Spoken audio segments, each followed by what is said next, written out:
afternoon, everyone. Hope all is well. So, back again on this live after a 2 day break, but it wasn't on my side. It was certain people who had booked up but did not show up on the live.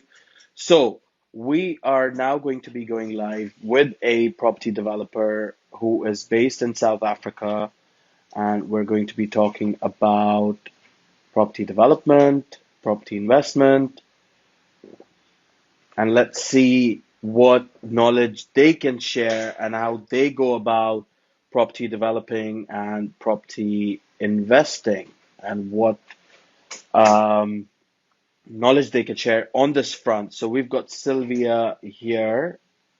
Let's just send her the invite.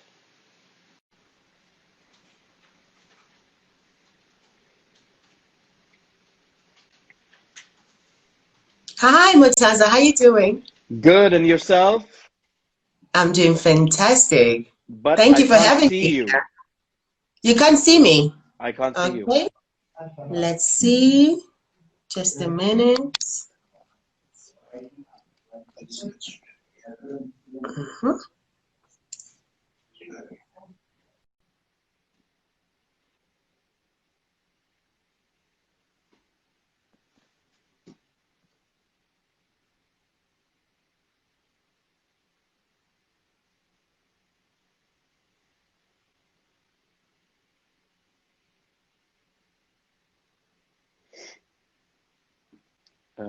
Just give it a moment, guys. We should be back on again.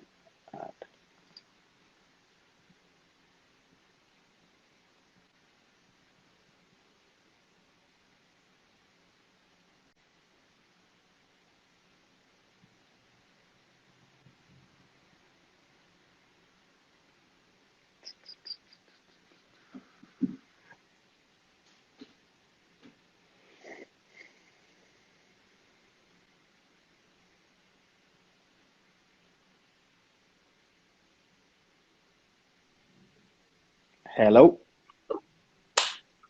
Hello. I'm still here. Sylvia. I can hear you, but I can't see you. Can you see me? I can see you, and I did send the request, and I saw you accepted my request, but I'm not sure why the video Yeah, I can't is see you for not some coming reason. through. Okay, let's try. Let me try with a different device quickly. Just give me a minute. Sure, no problem. Try with a different one. Sorry, guys, we're having some technical difficulties out here, but they should be sorted in a few moments. In the meantime, if anyone's got any questions regarding property development, property investment, do put them in here, and we'll get Sylvia to answer them depending on where you're investing, where you're developing, whether it's the UK, whether it's South Africa, whether it's America, Australia, Europe, wherever it may be. Everyone sort of follows the same strategy when it comes to property development and investment. So let's see what Sylvia's got to share with us today in terms of property development.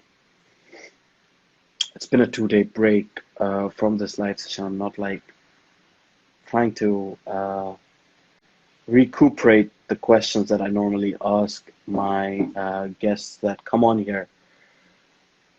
Let's see.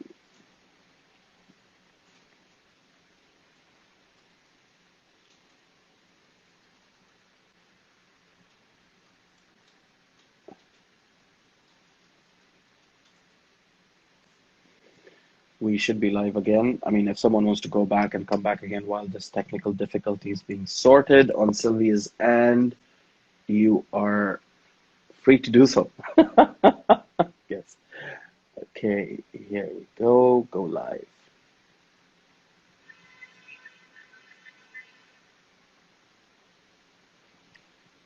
Hello. Here we go. Yay. Oh, you Finally. gotta love technology. Absolutely. How are you It was doing? working before. We tested everything, it was working, and then bang, we got live, huh? It happens, so I don't know what happens to Instagram. It has its own mind, but Ah, we're here now, so it's all good. Thank you so much for thank coming you. on here on this live, Sylvia. It's a pleasure to have you on in terms of you coming on here, sharing your knowledge, spreading the positivity, what you have, what you've done in your career, and thank you so much for sharing that with us today. Thank you for having me, and I'd like to say a big hello to your community. I'm happy to be here. I'm already feeling at home, so thank you for having me, and I'm glad to be sharing. Hey, let's talk. Let's have a conversation. Let's talk about anything Absolutely. property at all. So I'm happy to be here. Absolutely. So, Sylvia, before we start, I ask this to all my guests if you can introduce yourself as to who you are and what you do, and then we can get the conversation moving forward. So I am Sylvia Milosevic. I'm here in South Africa. I am a full-time property investor. I'm a property developer. I am also a speaker, a speaker trainer, a mentor, a coach, and I also am a founder of a company here in South Africa. It's called Riches and Beyond. Riches and Beyond. We're a company that is educating people on how they can invest in property to better change their financial situation. How, those who are saying, Sylvia, I want to create an extra income for myself. I want to get cash so I can settle my debts. Most importantly, I just want the freedom of time, and I want to start building something right now that I can fall back on in a year from now, 2 years from now. Or those who are simply saying, I just want to start planning for a legacy. I want to start building a legacy for my children that I can leave for them. So one day That when I'm no longer here, is they have something to fall back on. So that's that what I do. that is a super cause, and I really commend you for doing that, trying to spread that knowledge amongst people that property is the way to earn that passive income and to get that financial freedom from whatever you're doing. It'd be a 9 to 5, it'd be a labor job, whatever you're doing, when you get into property, it's the way forward. So thank you so much. It's the way Um, forward, please. Sylvia, when we were growing up, right? I want to take you a few years back into your childhood, into Mm. your teenage years. When we were growing up as kids, and we see a lot of different careers in front of us, like it be an architect, a doctor, a lawyer, an engineer, and we see our parents doing into different careers. We see our family, our friends. What did you aspire to become when you were growing up? Or did you always have that drive in you that I want to be into property? What is it that you wanted to do when you were growing up? So when I was growing up, I actually I wanted to I wanted to do communication. I wanted to be a TV presenter. I loved doing modeling. However, the turning point for me in my life, it came in a form of misfortune, in a sense that, I was raised in a stable family, financially stable family. Okay. The only thing is my father was the only breadwinner. My mom was a stay-home mom. And he worked hard for us, afforded us a great, great lifestyle, never had to worry about money, went to private schools, went on vacations during school holidays, never worried about money until one day he came home from work and he was fired, just like that. After working for 17 years of his life for BMW, he got Wow. fired. Wow. And our lives went from, us having money in a bank account to not even knowing where money was going to come from. I remember the day as though it was yesterday when he came in and he told us he just got fired. And I remember the despair on my mother's face and the fear, but nothing on the day prepared us as a family for the next 2 to 3 years of unemployment, where we would go to bed on empty stomach. So at the time I was 16 years old, I was That's when your it, that's when your father lost his job when you correct. were 16. Wow. I was 16, and that was the time where I was planning that after high school, I was going to go to university, study communications, so I can follow my passion in Yep, presenting, yep, become a TV yep, presenter.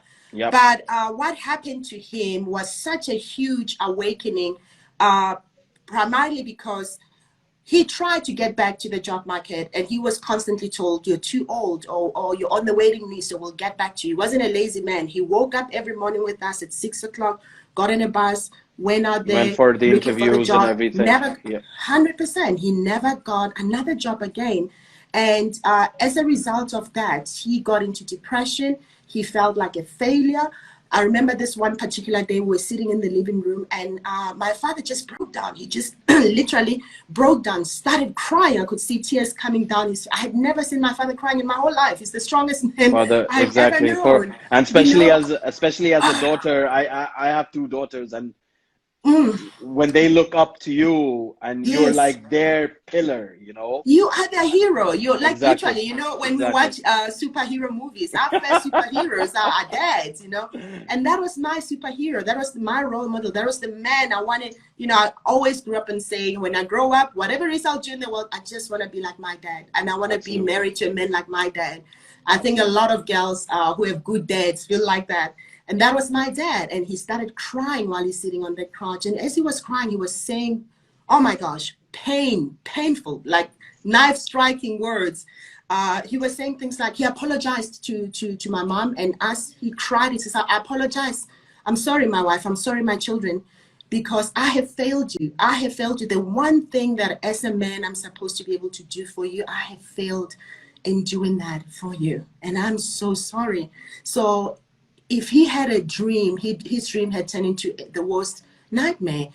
And that And situation. a lot of people have felt like that today during these times, during Mm, lockdown, during mm, COVID. And not only this, mm. but 2008 when the financial crisis happened, 1990s when the other financial crisis happened.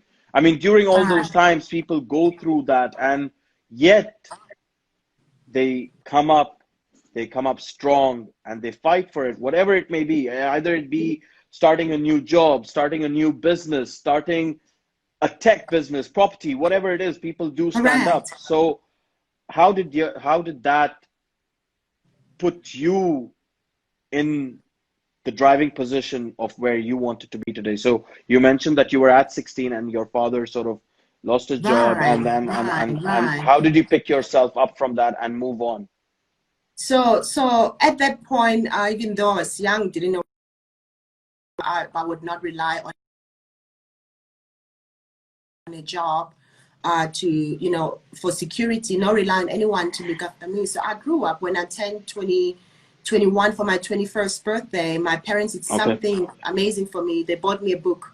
The book was on property. It was by Robert Kiyosaki. We all know Okay. that Yeah, famous yeah, book, yeah, yeah, yeah. Rich Dad Rich Poor Dad, Poor Dad. Dad. I Yeah. read that book in 3 days. I could not put it down. And that was my aha moment. And it just so happened that during that time, I had an opportunity to go overseas to work on cruise ships as a Okay. casino dealer. Okay. So it was perfect. It's like So you can invest in property. you were already dealing with a lot of money at that point. I was dealing with lots of money that was not my own. None of it was my own. So, But so, it so I feels then good, right? To had an handle so opportunity. much cash in your hands, right? Even though it's not I yours, know. but No, for that it was second, good it makes you exposure, feel for that 1 second, you feel like, Right. oh, I've got so much in my hand right now. I So know. yeah. I know. I've got like a vault next to me of 10 million. There you go. None of it is mine. So Yeah, then you good went old on the days. cruise Good old ship, and days. how was it being on a cruise ship? I mean, how was it Ah, firstly of not did you feel demotivated that you could not pursue your dream, that you wanted to become a TV presenter and a model and get into casino dealing? I mean, how was that transition? How did you feel about it? I think at first the realization that I wasn't going to go to university because obviously because of the financial situation. At Yeah. first, yes, it was heartbreaking and all of that. I was going to miss out on the whole university lifestyle and what teens do in university. But the reality on the ground is whatever I felt, I needed to step up. So by the time I was 18, I went out there in the job market, looked for a job, and started taking care of my family. So I became the breadwinner at home to help my family. Okay. Gotcha. And when I turned 21, I came across an opportunity for cruise. I mean, like to work on cruise ships. They were looking for casino dealers to work in Yeah. in, in the US. And for my birthday, Must have been amazing traveling the world. it was incredible. Been to 175 cities around the world. I did it for like 10 years, a good 10 years of my life. Wow. Yeah, so Wow. been to over 60 countries around the world. So yeah, Wow. you can't put value to that experience. So It was north, just south, east, west. everywhere, all continents, all continents. Wow. It Wow. was Wow. Wow. incredible. And but what I started doing while I was overseas working, while my friends were shopping and having fun, Yep. Yep. I You were was saving saving. up. Yep. I was having fun, but 10% fun of what I was Yep. making. So Yep. I was Yep. saving money. I'd come home. I'd be buying properties here in South Africa. I then also learned that, oh my goodness, the salaries I was getting from the US in dollars here in South Africa, it was affording me huge amounts of bonds, access to finance through the banks. Yep. Yep. And Yep. as I was buying properties left and right, as real estate agents will be saying, Sylvia, what you're doing is a good, you're in your early 20s, because I started investing at the age of 23. You're in your early 20s. Wow. Property is the right way to And go. these And were then this was all cash purchases, or you were going on the finance model as well? a mixture. At first it was Okay. cash, but then that's when I learned that no, you can actually leverage off this, since the banks are willing to offer you bonds. Yep. Why Yep. not? Why not Yep. take whatever you have and spread it across? So I Of then course. tapped into finance, into bank finance, and I'd use my savings towards things like, deposits where they were required. Well, I would get 100% loan to value ratios for the bonds. I would then Wow. use the money for things like renovations. So it was all good. However, majority of what I In your idea, is it good to use part of your money and the bank's money to progress onto the property ladder, or is it always good? I mean, sometimes people go out and borrow a lot of money and they get into debt, and they, even though they have, let's say, 10, 15, 20 properties, yet they right. can't service that debt. So in your idea, Mm. would it be good to use more of the cash that you have, or more of the cash that the bank has? I love that question. It is juicy. So, answer number one, I'm going to give you different answers to that question. So, number Sure. one, you want to try and use as less of your money as possible. Got you. You want to, one of the fastest ways for you to grow your portfolio, to build your portfolio, is through gearing, is through leverage. So Okay. if I have, let's say, for example, let's say £100,000, instead of taking my £100,000 and buying one property or two properties, I would rather find out what do I qualify for through the mortgage lenders. Got And you. if I qualify for £200,000 through the mortgage lender, I would rather use my 100,000. I'd rather buy 4 properties from 200,000 and use my 100,000 as a top up for whatever I need from those 4. Majority of the types of properties that we go into, for us to be able to gain value from them, To we add value buy to it. So to refurbish add them, value. develop Correct, them. correct. Got you.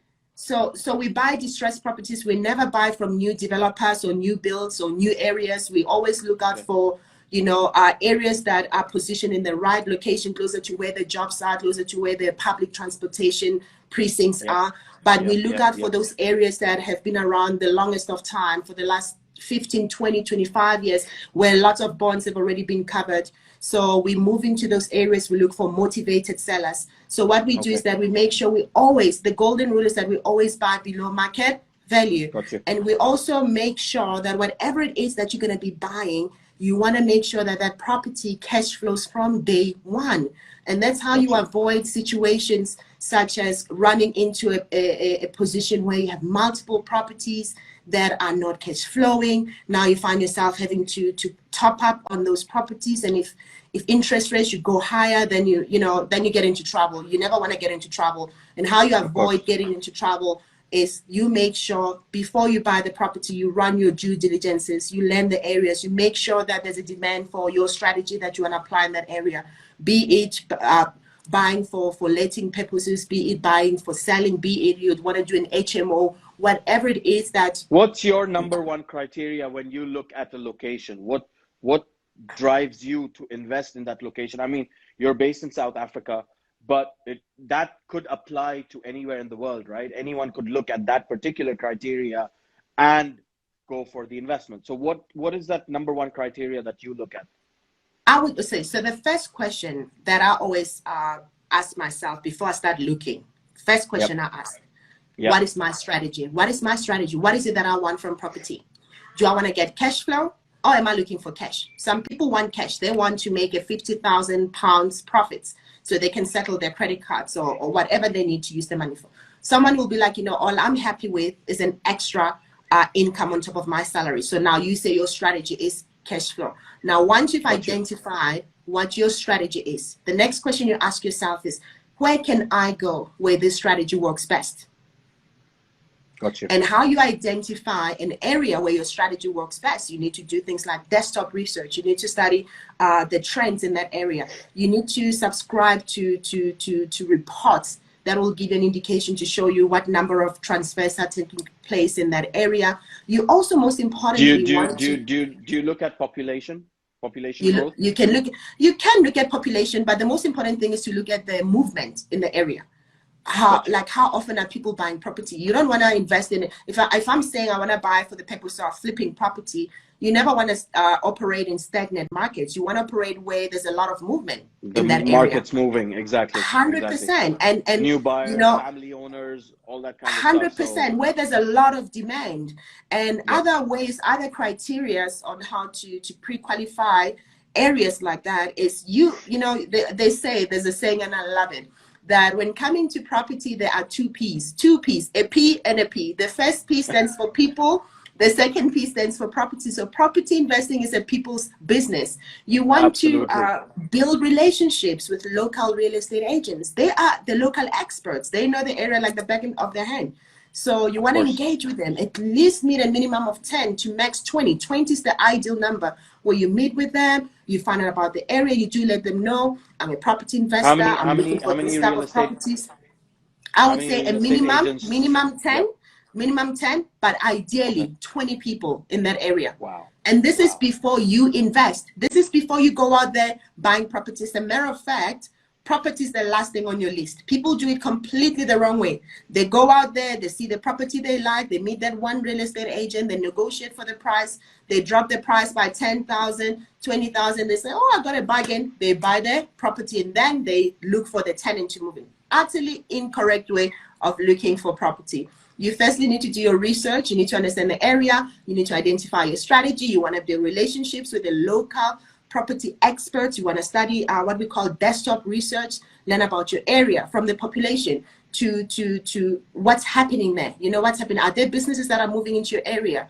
Yep. Businesses are going to be moving in. That means jobs are going to be created. So that means there's going to be a demand for accommodation.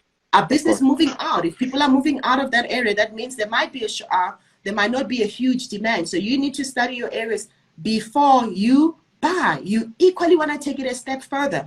Run your numbers. You need to know what are your gross yields looking like there. What are your your ROI? What's your return on investment? Even your return on equity over time in that area. So you need to upskill yourself, get the tools, and learn about all these things upfront before you invest. Wow. And once you know, that's when we go out there looking for property. That is so much information right now. So you mentioned that you started with buying properties left, right, and center. You save up from your cruise ship job that you were doing, putting that into property. How did you then move up, and how did you go about saying that, okay, now I've had enough of this cruise ship and I want to just concentrate on property? How was that transition? Was it easy? Was it hard? I mean, when you're doing that constant job for 10 years, you sort of get used to it, right? Right, a bubble. You're safe in a bubble. Exactly. How did you move out of it, and was that transition really easy for you, or did you come across a few hardships that you had to deal with? It was scary, like anything else in life. Change is scary. Anything new that you're going to be doing for the first time, it's scary. There's a level of fear, level of like the unknown. I didn't have any degree. I left my country when I was 21 years old. And here I am. I just got married. The whole reason why we even decided to come back home to South Africa. My husband is from Serbia. We met on cruise ships while I was in the US. So he had never even lived in South Africa. So here I am. We got married. We wanted to start a family. It was time, but it was scary. And bringing my foreign husband who's never stayed here, not having a degree. However, what we had done, However, what we did was, so during I was on cruise ships, I started investing, and when we started I mean, dating, he joined me. not only did you change his country, but you changed his weather completely. I'm telling you, everything, 360 degrees. People were telling him, "Are you crazy, man? Are you crazy? Why would you leave America and go to South Africa?" But the family was here, and opportunities were in South Africa, and we had good savings, and we had started building a portfolio. So while we're overseas, we're buying properties here in South Africa, with a backup to say when we get back home later on, we'll have our property looking after our livelihood when we get to South Africa. And by then, how yes, many properties had you bought? I had a lot. I had in a range of 20, 24, 25. Wow. However, And they were all income generating properties, that's the tenants, and part. okay. No, they were not. So now here is where we paid for our high school fees. You know, they say we're in love when you do things that you don't know what you think you know what you're doing, but actually realities you don't know what you are doing. Yeah. Is that so I read books. I would read books left and right. Literally, a book on property, that's me, read books. I would study property theoretically. I would read, I would then put it into practice. And that's what I was doing. I would listen to estate agents. Oh, Sylvia, you can't go wrong where you're buying property here because it's closer to the mall, closer to the highway, closer to the school. You can't go wrong. In 7 years, the valuation of this property is going to be double in price. And I would just be buying left and right. When we came back home, fast forward, when we came back home, the letting agent, the management company that was looking after our properties, that held all the deposits from all our tenants, when they found out we were home, they ran away. They closed shop, they ran away. With all the deposits from all the tenants, we then later found out they were not even a legitimate company to start off with. See, I didn't know that. I didn't even know that you had to vet your letting agents. But you know, doing I met that a wonderful. for so long, you did not vet them out. I mean, nothing. Never even questioned it because they had an office, beautiful lady, very knowledgeable, professional, did everything that looked good according to the book. This is where a lot of property investors sort of get a kick in the back because they don't do their homework with estate agents who look legit but aren't legit. So how was it? How was it when you found out? I mean, the earth must have just dropped on you, right? It was heartbreaking. Here we are. We just landed in South Africa a few weeks in, finding our feet. Then that happened. Then even worse on top of that, what happened as well is that some of our tenants, when they noticed what was happening, they saw an opportunity for them because they knew more. They knew more about the law, the rules and the laws than we did. And they were ready to play the game because I don't know in the UK, but here in South Africa, the law protects the tenant more than the landlord. Same here. It's okay. The same out here. So Oof. If you're a tenant and like right now, for example, during the lockdown and everything, obviously yes. a lot of people couldn't pay rents because possibly lost their jobs, went on furlough, businesses went bust. So people couldn't pay their rents, right? So the government announced that for the next 3 months, no evictions. And that has been extended. Like right now, before lockdown, as an agent, I was instructed by one of my clients to evict one of their tenants because they were not complying with certain regulations and everything. We took them to court. The court, and this was before lockdown, right? The court gave a letter saying that you have to be out of this property by the 19th of March. Correct. 23rd of March is when the lockdown happened in the UK. They filed their letter into court saying we don't have anywhere to go, we can't go. They said, the government came back and said, 23rd of August is when your landlord has to apply again. So they got a whole 6 months, although they're paying rent and everything, but that whole effect just came back onto the landlord where they wanted to refurbish the property, modernize the property, get new tenants in there, all that kind of stuff. So that's now fast forwarded another 6 months, and now they have to start the whole process again. So yes, in terms of that the tenants are well protected. I mean, South Africa, you said, in the UK as well. So I think all the first world countries or all the developed countries, everywhere you get that human right kind of thing, right? Where the Correct. person in need will always be protected than the person who doesn't need. But what's to 100%. say that the landlord does not need the money or does not need the property? So Mm. how did it go with you when you found out that the tenant is actually more Yeah. smarter than me? What did you do at that point? Absolutely. So I mean, they would refuse to pay the rent, and some will say blatantly, you know, if you did anything to try and scare me away, I'm gonna go and open a case against you, and you'll go to jail. I'm gonna sue you for emotional distress. Yeah, that was the tenant. Wow. Wow. Wow. And at that point, Oh you my must have goodness, been the like, joys, the joys. you're, did you feel that as a challenge, or were you like, no, I'm not gonna go around No, doing any it of that? was crazy. It was crazy at first because again, we didn't know more about that law. The law, they knew much Yep. more, you know, because Yep. we never got proper education on property investing. We just read books. Like a lot of people read books and they go because it's easy to buy property. So we found ourselves now having to undergo processes of litigation for applying for eviction processes, and there was a property in particular. The sheriff had just evacuated the tenant from the property, and the very first time we saw this property, it came from a new developer, a new build. So a few years later, when we bought it, I only saw it once, brand new, fresh from the box. Gave the keys to the letting agent. The next time I saw it, it was this time after the sheriff had evacuated the tenant. When I walked into the property, oh my God, I never cried so much for property. When the tenant moved out, they didn't just take their belongings alone. They They took actually everything of moved yours out with you. everything, fittings and fixtures. You walked The in, they kitchen, the took out the bathroom. cupboards, the taps. You saw Wow. marks of what used to be. I couldn't understand how can another human being do something like this to another human being. But one thing I learned during that point is in life, when you do things that you don't know what you are doing, you are going to pay for your heavy school fees, and essentially that's what we did.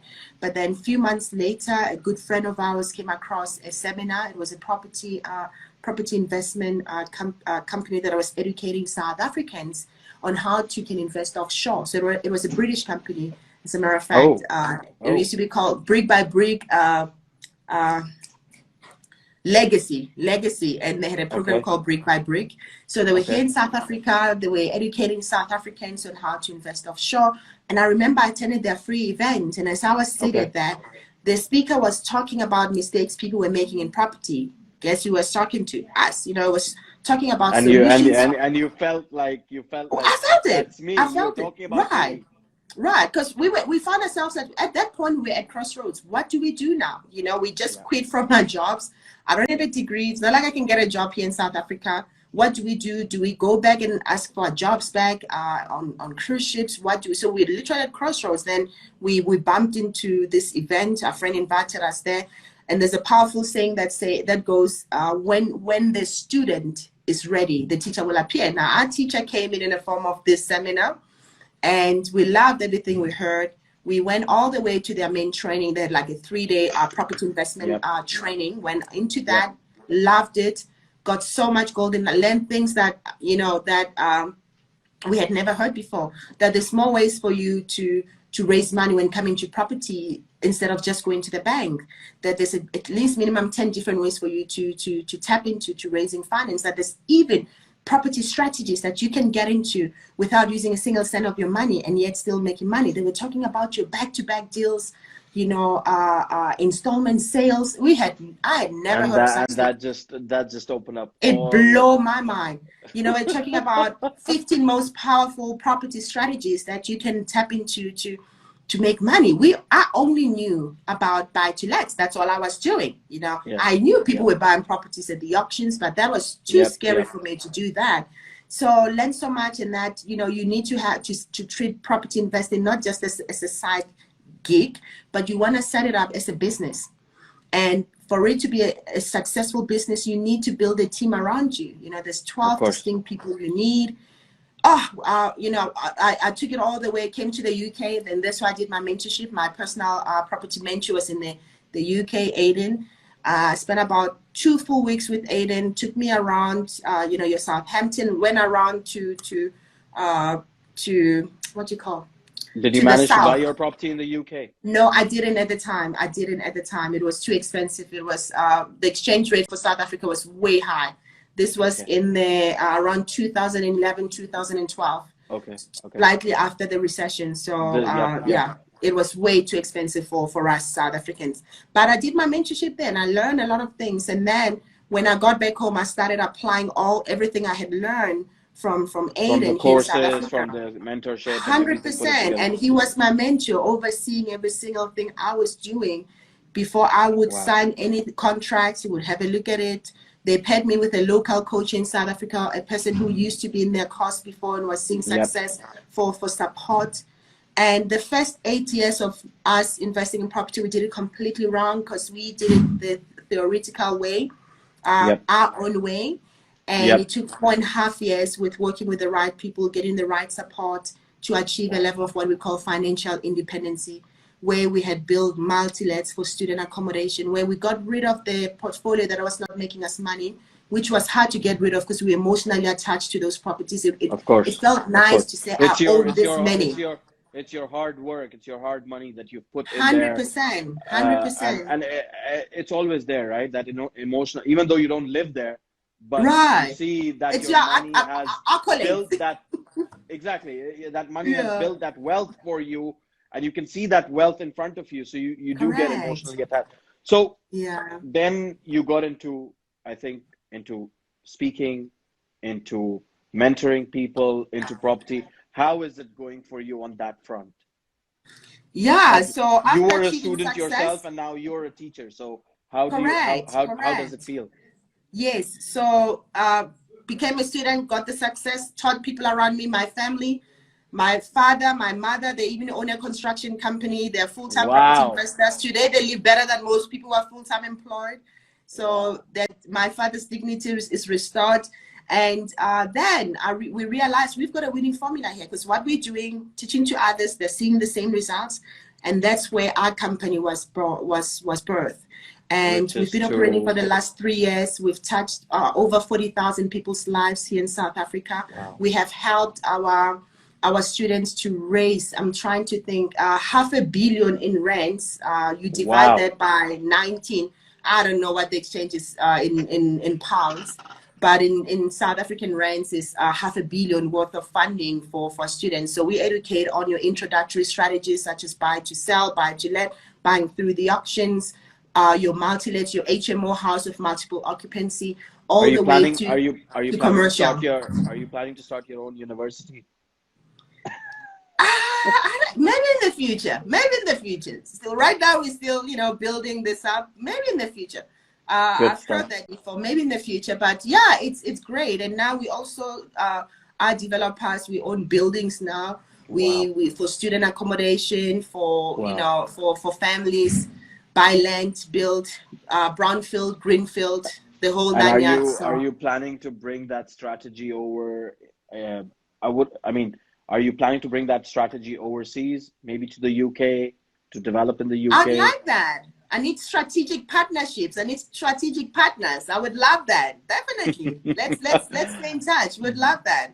Absolutely. I mean, whenever you're looking to invest, develop in the UK, do get in touch with BDH Properties, and I'm sure we'll be able to do something for you.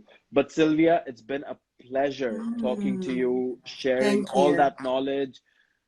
Wow, to take all of that in, it's so amazing. Thank you so much for sharing that with us today. Thank you so much. But Sylvia, before you go, I do this with all my guests that come on here. It's been Yes. positive listening to you from where you were, to leave your dream aside, to find a job that you wanted to do, but you didn't want to do because it wasn't where you wanted to get into the property portfolio, now developing, investing, teaching other people how to invest. Super amazing. It's been so positive. What positive advice would you like to share with the world today so that they can take that on board and move forward in life? I love it. I think, today and the times we're living in, where there's doom, there's gloom, and this is paying homage and respect to people who are also losing their lives.